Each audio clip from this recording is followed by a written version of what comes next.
Magpapakulay ako ng buhok ngayon, kaya naman, let's go! Ito yung mga nakita ko. Ito. Ano mas okay? Yung buo ba or may highlights lang din?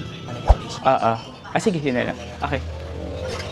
After naming makapag-decide ng final hair color, i-prepare na yung hair ko para sa hair cup, para mas madali na lang yung paglalagay ng highlights.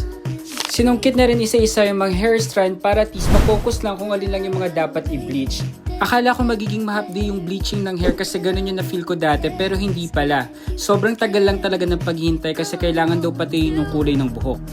Dito naman nilagay na yung magiging base ng kulay ng buhok. At sa ilang oras na paghihintay, ito na ang final result. In 3, 2, 1.